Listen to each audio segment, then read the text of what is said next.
আমরা এবার করতে চলেছি কাতারের মুনটাও, যেটা যেটা পুরো প্যান্ডেলের বাইরেটা পুরো কাঁচ ফাইবার গ্লাস থাকবে। প্যান্ডেলের পরিমাপ বলতে গেলে প্যান্ডেলটা উচ্চতায় হবে তোমার 90 ফুট আর চওড়ায় হবে 120 ফুট। নমস্কার সবাইকে আমার চ্যানেলের আরও একটি নতুন ব্লগে আজকে কিন্তু আমি চলে এসেছি জিরাটে। হ্যাঁ, ঠিকই শুনতে, জিরাটে চলে এসেছি।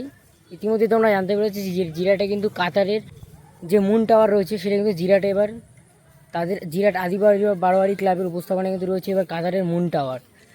তার প্রস্তুতি কতদূর হয়েছে তা দেখতে কিন্তু আমি চলে এসেছি জিরাট বারোয়ারি ক্লাবের মাঠে।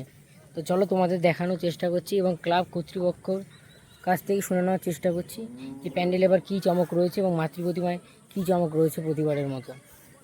আমি এবার প্রথম আসছি, কিন্তু এর আগে আমি আসিনি, তাই আমি ক্লাব কর্তৃপক্ষের কাছ থেকে তোমাদের জানাবো। আমি কিন্তু এখন প্যান্ডেলের একদম সামনে চলে এসেছি, ফ্রন্ট সাইডে যে কাতারের মুন টাওয়ারের আদলে প্যান্ডেলটা হতে চলেছে।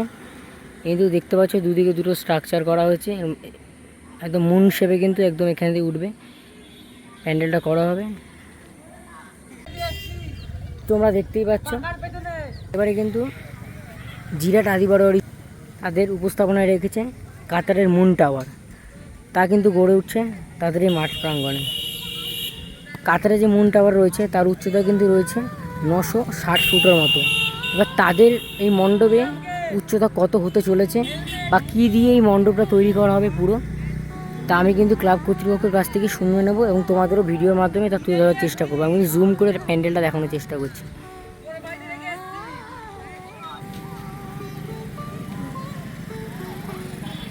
আমি কিন্তু সামনের দিকে এগিয়ে যাচ্ছি এবং ভেতরটা দেখানোর চেষ্টা করছি, ভেতরে কীভাবে কাজ হয়েছে।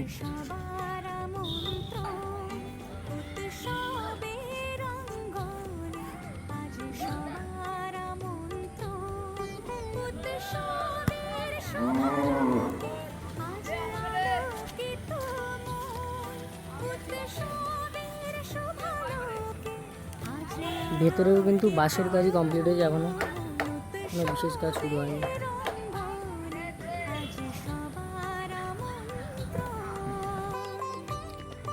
আমি কিন্তু যে মাতৃপ্রতিমা থাকবে সেই মণ্ডপে একদম সামনে চলে এসেছি, তোমাদের দেখানোর চেষ্টা করছি যে মাতৃপ্রতিমা কোন জায়গাটায় থাকবে। পেছনে দেখতে পাচ্ছ আমি কিন্তু মণ্ডপের এন্ট্রি গেট দিয়ে প্রবেশ করে মেন যেখানে মাতৃপ্রতিমা থাকবে সেই প্যান্ডেলের সামনে চলে এসেছি। এই ঢুকে যাচ্ছি, দেখতে পাচ্ছ এই জায়গাটা কিন্তু মেন মাতৃপ্রতিমা থাকবে।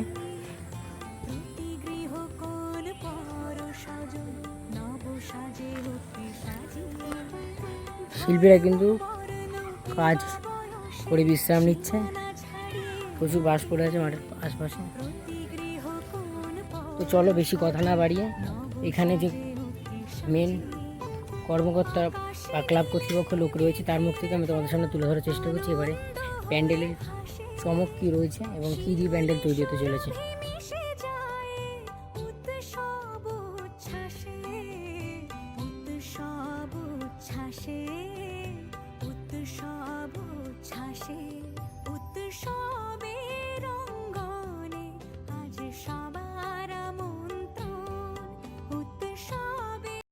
তো আমরা কিন্তু ইতিমধ্যে পেয়ে গেছি যে বারোয়ারির সঙ্গে যে পুজো কমিটির যে কর্মকর্তারা রয়েছে তাদের তুলনা এবার তাদের প্যান্ডেলের কী চমক থাকতে চলছে। তো নমস্কার আমাদের চ্যানেলে আপনাদের পরিচয়টা দিয়ে দিন।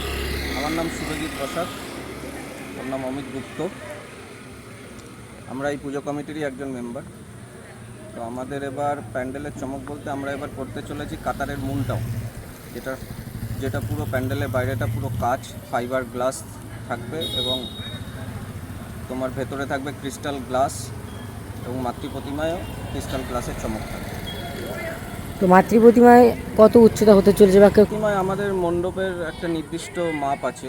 হ্যাঁ, মণ্ডপের ওই মাপ অনুযায়ী প্রতি বছর আমাদের মাতৃপ্রতিমা হয়, ওটা কোনো কম বেশি হয় না। কিন্তু প্যান্ডেলের পরিমাপ বলতে গেলে প্যান্ডেলটা উচ্চতায় হবে তোমার 90 ফুট আর চওড়ায় হবে 120 ফুট। তো তোমাদের এখানে শুনেছি মাতৃপ্রতিমাটা সব জায়গা থেকে একটু আলাদা হয়, এটা আমাদের কী রয়েছে? এটা আমাদের বিশেষ বৈশিষ্ট্য, কারণ প্রতি মণ্ডপের যে মাতৃপ্রতিমার দুর্গার চারিপাশে লক্ষ্মী, গণেশ, কার্তিক, সরস্বতীর যে স্থান থাকে আমাদের এখানে সম্পূর্ণ এটা উল্টো দিকে থাকে, কারণ এটা আমাদের পূর্ববঙ্গের রীতি অনুযায়ী আমাদের এই চমক।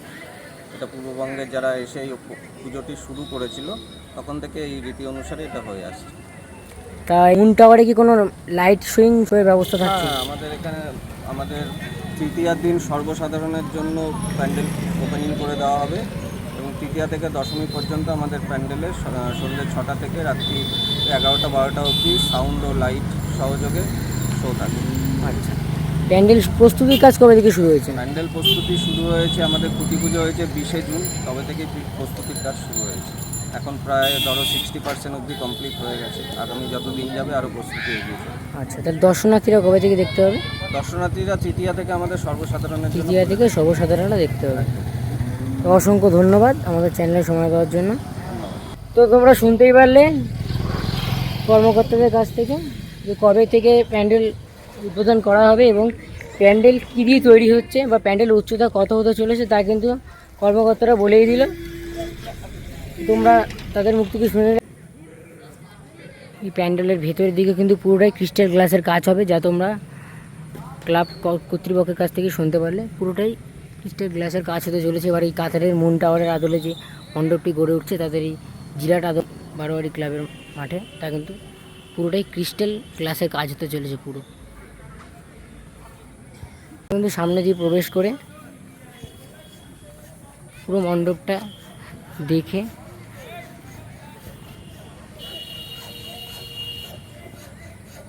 তোমরা কিন্তু এদিক দিয়ে সোজা গিয়ে ডান হাতেই কিন্তু তোমরা মাতৃ প্রতিমা দর্শন করতে পারবে। একদম কিন্তু ওই মাঝ বরাবর মাতৃ প্রতিমাটা থাকবে। মাতৃ প্রতিমাতেও কিন্তু বিশেষ চমক রয়েছে এবার, তা কিন্তু ক্লাব কর্তৃপক্ষের কাছ থেকে তোমরা জানতে পারলে। ঢাকের ঠ্যামকুড়া কুড় বাজছে নূপুর এলো যে পুজোর লগন।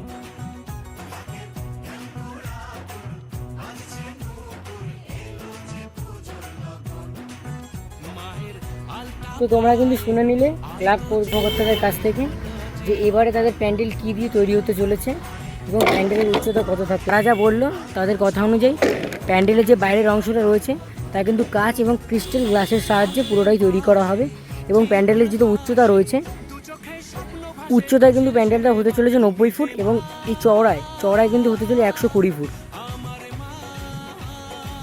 খুবই কিন্তু একটা আকর্ষণীয় প্যান্ডেল কিন্তু এবার উপহার দিতে চলেছে জিরাট আদি বারোয়ারি সকল কলকাতাবাসীকে।